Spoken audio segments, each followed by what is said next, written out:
सखर जी मशहूर सियासी ऐं समाजी शख्सियत एडवोकेट सैयद शफ़क़त अली शाह चयो आहे त सखर में अमन अमान जी सूरत हाल इंतिहाई ख़राब आहे। सॼो शहर बदमनी जी बाहि में सड़ी रहियो आहे। तरक़ियाती मनसूबा रोलड़े जो शिकार आहिनि। महांगाई घटाइण लाइ हुकूमत के भी कदम न खणी रही आहे। अहिड़नि ख़्यालनि जो इज़हार हुन पंहिंजी ऑफिस में शहरनि जे वफ़द सां मुलाक़ात ऐं मीडिया सां ॻाल्हाईंदे कयो। सैयद शफ़क़त हुसैन शाह वधीक चयो त सखर ज़िले ऐं शहर जा मसला ॾींहों ॾींहुं वधी रहिया आहिनि। शहर जे मुख़्तलिफ़ इलाइक़नि में तरक़ियाती मनसूबनि जो कमु न थी रहियो आहे। शहर में बदमनी उरूज ते पहुची वई आहे। धड़ा ऐं चोरियूं ॾींहों ॾींहुं वधी रहियूं आहिनि। सॼो शहर बदमनी जी बाहि में सड़ी रहियो आहे। पर सखर इंतिज़ामिया मुकमल तौर ते ख़ामोश नज़र अची रही आहे। महांगाई बिजली ऐं गैस जे बिलनि में इज़ाफ़ो थी रहियो आहे, जंहिं सबबु दिहाड़ीदार ऐं घटि पघारदार माण्हू सख़्तु परेशान आहिनि।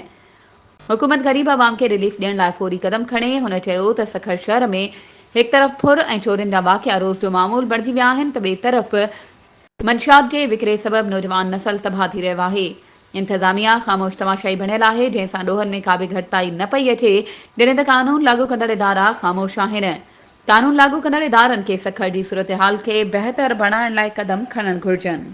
वधीक ख़बरुनि ऐं अपडेट्स जे लाइ असांजे चैनल खे सब्सक्राइब कयो ऐं हा, बेल आइकन खे प्रेस करणु न विसारिजो त जीअं असांजी हर नई अचण वारी वीडियो तव्हां ताईं पहुची